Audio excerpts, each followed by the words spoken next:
Radiovision.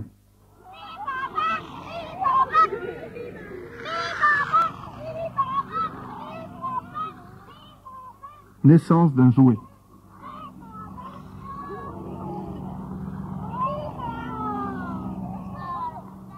Savez-vous que la petite voiture avec laquelle vous jouez, 200 ou 300 000 enfants ont la même? Savez-vous que les jouets, avant de rentrer dans vos jeux, ont été des produits industriels comme tous les objets qui vous entourent, et qu'avant d'être dans vos mains, il a fallu les concevoir, les fabriquer et les vendre? Vous entendez ces enfants qui jouent aux petites voitures? Comment sont-elles nées? Je vous propose de le découvrir en visitant l'usine Solido.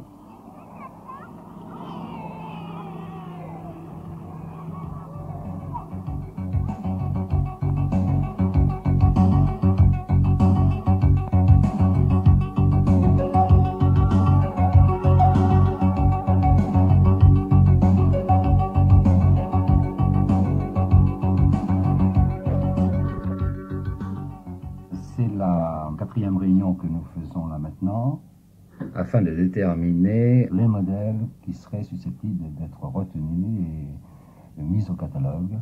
Alors qu'est-ce que vous pensez proposer, Michel?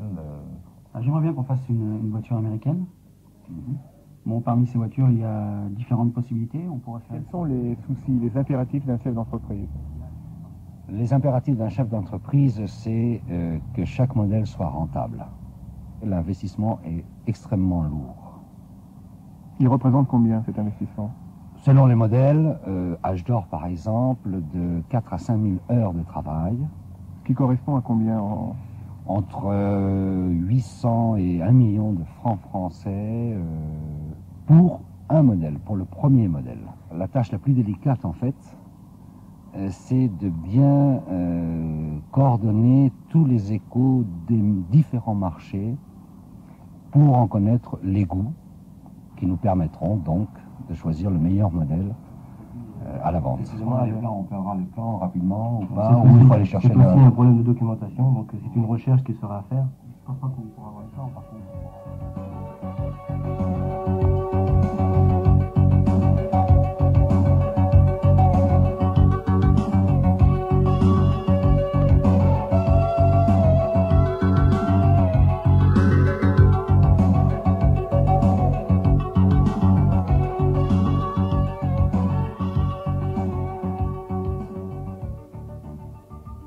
Le modèle ayant été retenu au cours de la réunion de produits, le dossier va maintenant être confié au bureau d'études qui va être chargé de sa réalisation.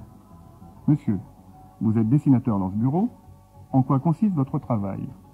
Je suis chargé de rechercher la documentation ainsi qu'un modèle afin que nous puissions faire un relevé de cote et une série de photos qui pourront nous permettre de retracer le véhicule à l'échelle 1/10 dans ses formes les plus réelles. Nous retraçons donc une préétude où l'ensemble des pièces que nous avons choisi de faire sont dessinées dans leurs détails. En parallèle avec ce plan donc de préétude, nous sommes amenés à calculer les coûts matières de chacune des pièces, ainsi que les coûts de temps d'injection et de montage, afin d'élaborer un prix de revient. Nous dessinons alors tous les moules qui sont nécessaires à la réalisation des pièces du produit. Et ces plans sont ensuite communiqués aux ateliers pour être réalisés. Lorsque le dossier d'étude est terminé, cela représente environ 600 heures de travail. Nous confions le dossier au service maquette.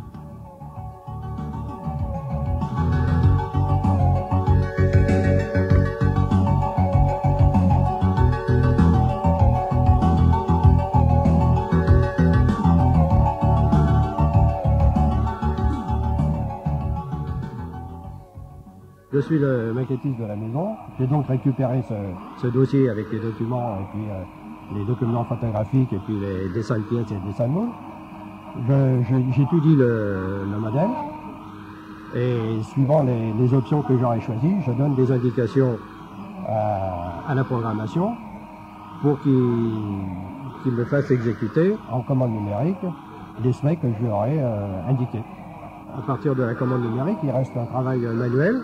Et donc toutes les formes à réaliser avec des gabarits et puis des grattoirs, et, enfin tout un tas de petits outils qu'on a bricolés nous-mêmes qui n'ont rien à voir avec l'outil traditionnel, quoi. La maquette est faite dans un PVC Et l'avantage de pas avoir de déformation. Et puis, se travailler assez facilement, malgré tout. Qu'est-ce qui est important pour un maquettiste? L'important pour le maquettiste, c'est déjà d'avoir un bon coup d'œil, je pense, et puis l'expérience déjà qui compte énormément. Et du fait de mon cheminement donc d'outilleur, je peux cerner les problèmes des moulistes d'un peu plus près.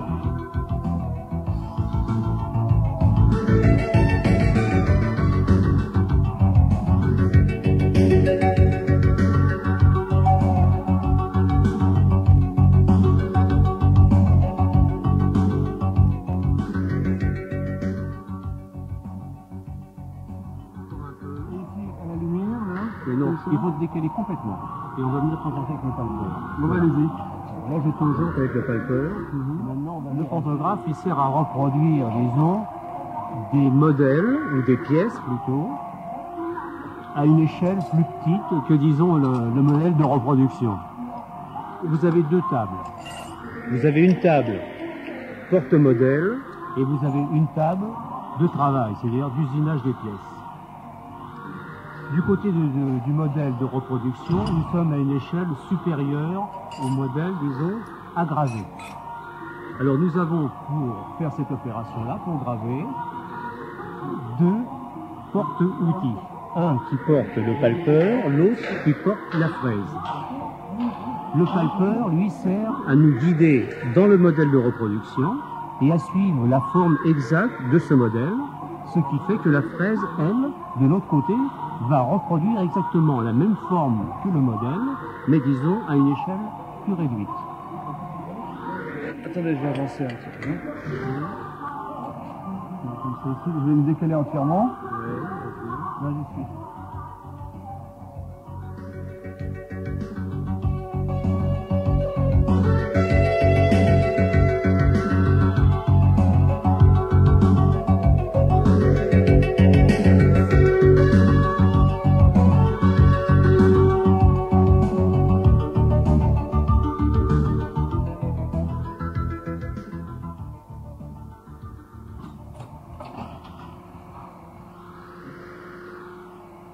Avant d'entrer dans la fonderie, est-ce que vous pouvez nous rappeler les différentes étapes de la réalisation du moule? Il y a d'abord la maquette, qui a été suivie du modelage, de l'usinage au pantographe, de l'ajustage et de la mise au point. Tout ce travail représente une enveloppe d'environ 4000 heures. Les moules sont maintenant prêts à se diriger vers les différents ateliers, la fonderie et l'injection plastique.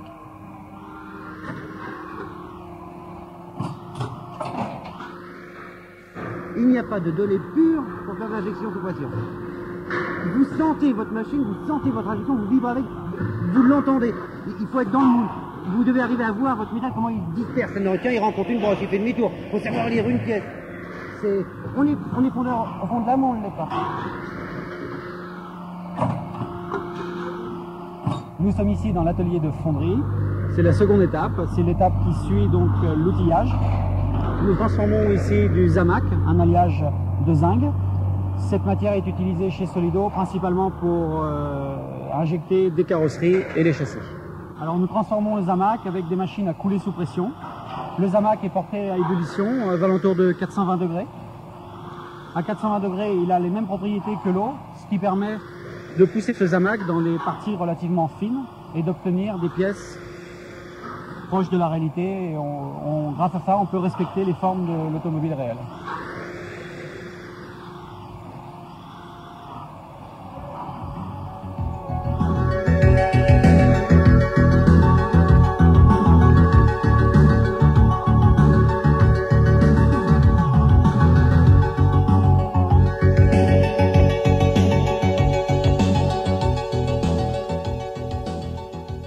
Donc après la fonderie, qu'est-ce qui se passe? Alors les pièces qui sortent de la fonderie ont quelques défauts, quelques bavures. Elles ont également encore leur carotte, ce que l'on appelle une carotte, donc c'est le canal qui sert à amener le métal dans la pièce. Donc il va falloir les passer dans l'atelier d'usinage. L'atelier où nous nous trouvons actuellement. Il y a deux phases dans cet atelier d'usinage. Il y a des cylindres qui tournent afin de décarotter, retirer cette alimentation, la désolariser de la pièce. Ça, c'est la première étape. La deuxième étape, on met ces pièces dans une machine qui s'appelle une tribofinition, c'est-à-dire un grand bol vibrant rempli d'abrasifs synthétiques. On malaxe ces pièces avec ces abrasifs et un agent dégraissant afin de retirer toutes les bavures et de préparer les pièces pour la peinture, les dégraisser, les nettoyer.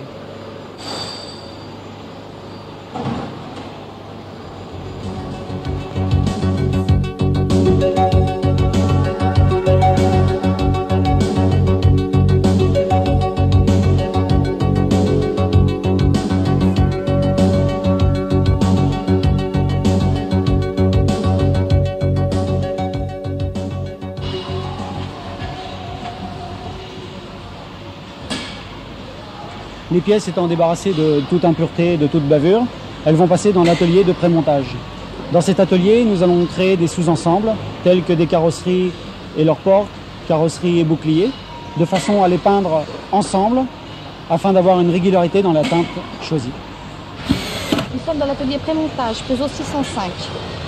Et qu'est-ce que vous faites comme travail? Alors pour l'instant, je monte le capot arrière.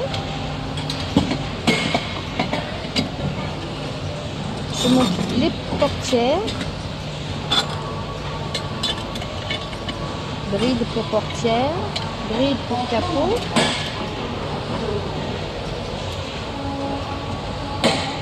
que je visse après.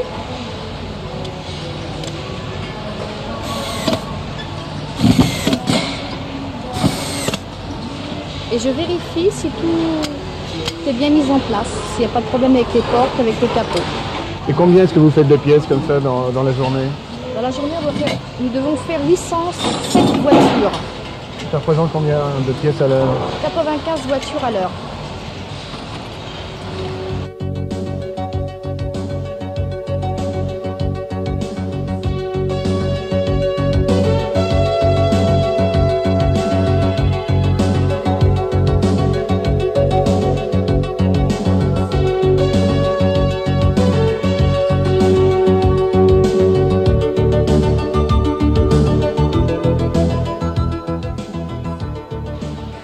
Dans l'atelier peinture, on trouve deux types de pièces. Les pièces qui viennent directement de l'atelier d'usinage et d'autres qui viennent de l'atelier de prémontage où l'on a créé des sous-ensembles tels que carrosserie porte ou carrosserie haillon, etc. En premier lieu, nous avons une cabine d'après. Alors les premières pièces arrivent dans une cabine d'après où on dépose cette couche de peinture qui va servir d'accrochage sur le hamac. Ensuite, ces pièces vont partir dans un premier four de séchage à 80 degrés pendant 10 minutes environ. Et ensuite vont aller dans une deuxième cabine pour que l'on y dépose une première couche de laque. Ensuite, ces pièces repartent dans un four de séchage, environ à 80 degrés aussi pendant une dizaine de minutes. Et ensuite, elles repartent dans une troisième cabine où l'on va déposer du vernis. Et ensuite, ces pièces vont partir dans un four de cuisson à 140 degrés pendant une demi-heure environ. Alors, ce qui fait que le cycle total est d'environ 2 heures. À la phase finale du cycle de peinture, on fait un contrôle au décrochage des pièces. Le personnel qui décroche ces pièces les examine, les rejette ou les garde. Elles sont ensuite mises dans des cartons qui partiront au montage.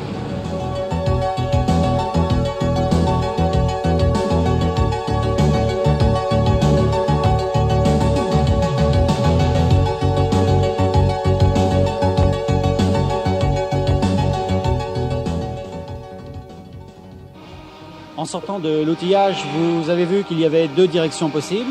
La fonderie que l'on a vue tout à l'heure, et maintenant nous allons nous rendre à l'injection plastique.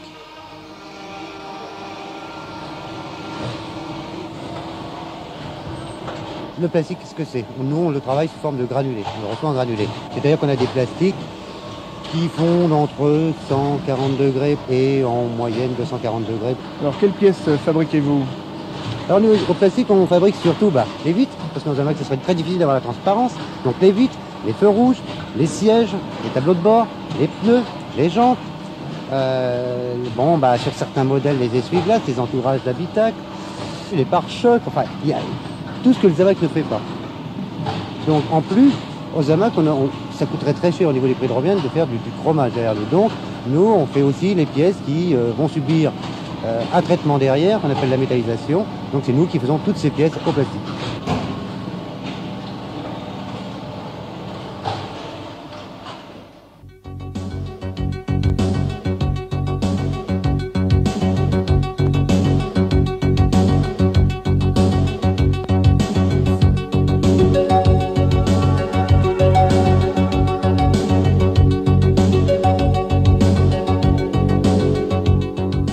Dans l'assemblage, il y a des phases de décoration telles que l'impression des socles et la décoration des carrosseries.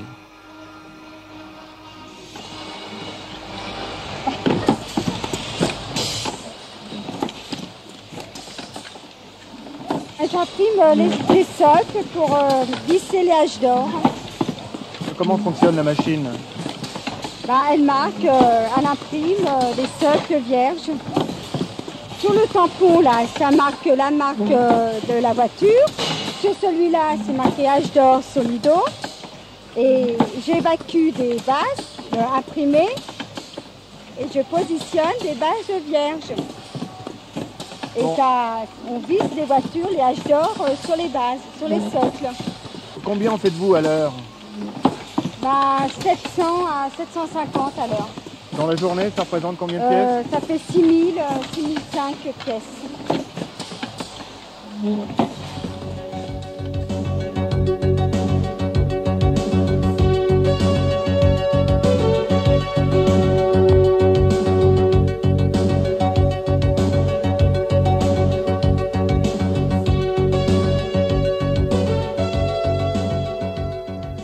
Donc l'assemblage de nos différents produits sont faits dans 4 pôles différents. C'est-à-dire que nous avons des travailleurs à domicile.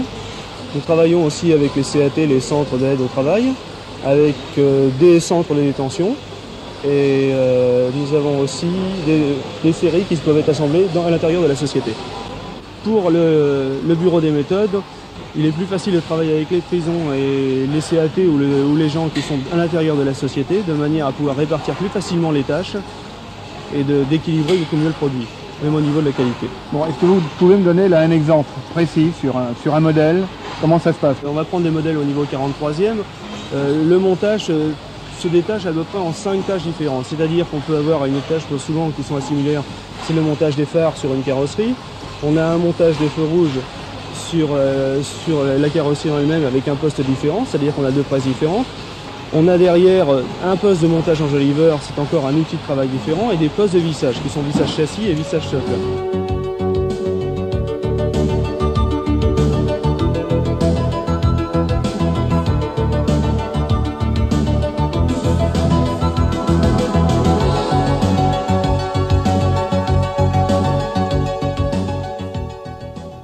Qu'est-ce que ça représente être travailleur à domicile?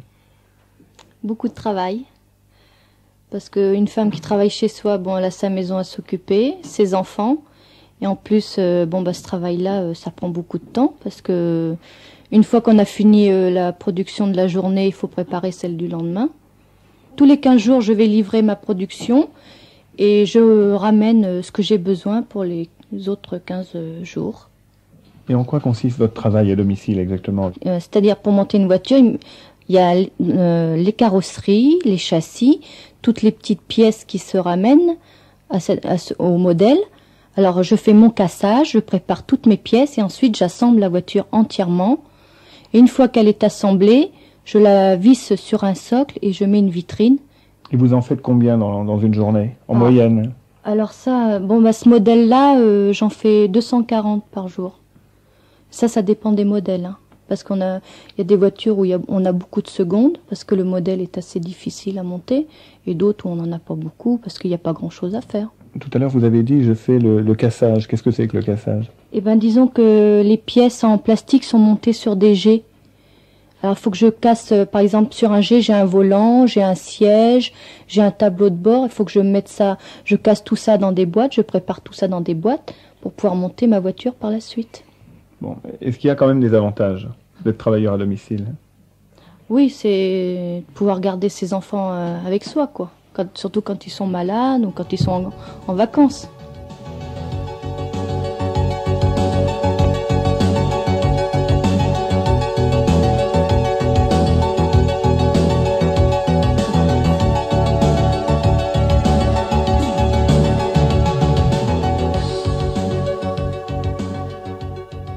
Au laboratoire national d'essai, nous testons énormément de produits. Les jouets, par exemple, nous en testons 8000 chaque année.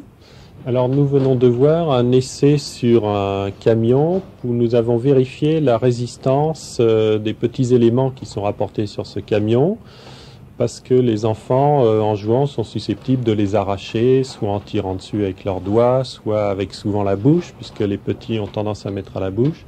Et nous voulons vérifier qu'il n'y a pas d'éléments qui puissent se détacher et être ensuite avalés. Les fabricants envoient au laboratoire national d'essai des jouets pour vérifier leur conformité par rapport à des normes. Nous faisons les essais et nous leur délivrons un rapport pour indiquer que leur jouet est conforme. Alors il existe beaucoup d'essais qui sont regroupés dans des normes qui portent sur les caractéristiques physiques et mécaniques, les caractéristiques d'inflammabilité et les caractéristiques chimiques des matériaux. Et ces normes, comment ont-elles été établies? Alors ces normes partent d'observations au départ sur les enfants pour voir quelle est la force d'un enfant, notamment avec ses doigts et sa bouche lorsqu'il tire sur des éléments. Et ensuite elles sont discutées au niveau européen avec des fabricants, des consommateurs, des pouvoirs publics qui ont pour mission de protéger les consommateurs et des laboratoires qui proposent des méthodes d'essai pour vérifier les exigences qui sont formulées. Il y a des normes pour les jouets, mais il y a en France 10 000 normes, donc il y a des milliers de produits qui sont soumis aux normes. Celles des jouets sont particulières puisqu'elles visent avant tout à la sécurité.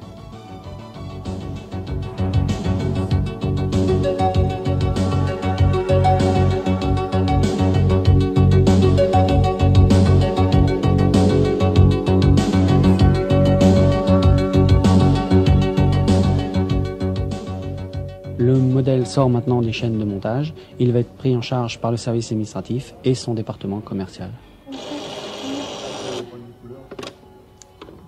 Allô? Oui, bonjour monsieur. C'est pour passer une commande. Bon, je vous écoute. Allez-y. Oui, la 4047, vous l'aurez pas tout de suite. Nous sommes actuellement en rupture. Faudra attendre une quinzaine de jours. Ça ira?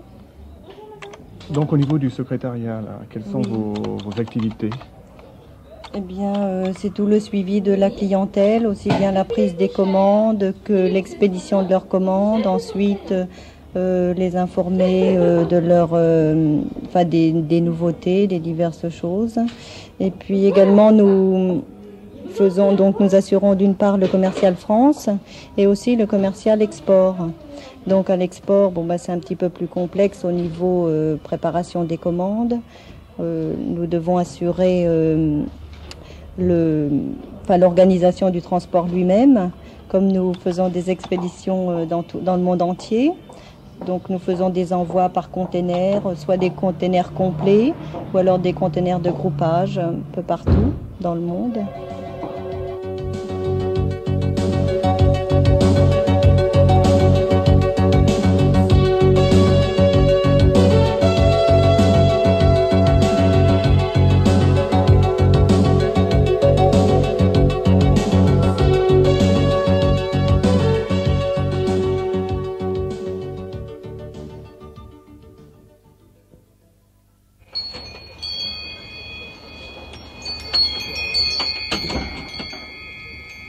Bonjour monsieur, je commence ma collection de Ferrari. Très bien. Et bon, donc je suis pas tellement fixé, j'ai qu'une trentaine de modèles pour l'instant. Très bien. Il y a un très grand choix dans les modèles Ferrari. Vous avez soit les modèles genre Solido, Box, etc., les modèles industriels, soit les modèles un peu plus, plus élaborés, tout monté, ou soit en kit. Je préférerais tout monter, je suis pas encore assez doué pour... Alors il y a beaucoup de genres de modèles, il y a des Ferrari anciennes, modernes, ça va jusqu'à la Testarossa Koenig, la 208 GT Turbo, Les 208 GT Turbo, elles sont pas vieilles, celles-là. Ah non, c'est tout. Enfin, 83 et 86. C'est celle-ci 1983 et 1986. Ce sont les rouges que vous voyez là, voyez. En version coupée, Targa. Vous voulez que je vous en montre un? Ouais, je veux bien, s'il vous plaît. Voilà, je vois la vitrine. Je vous montre le modèle 208 GT Turbo en version découverte.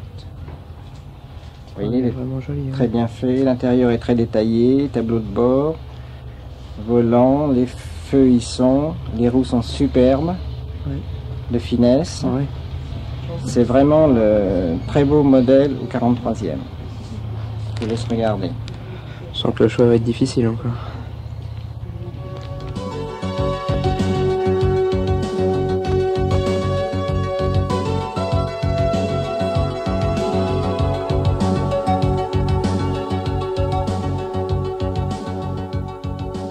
Naissance d'un jouet, c'était une radiovision de Joël Pinson réalisée par Claude Lévy.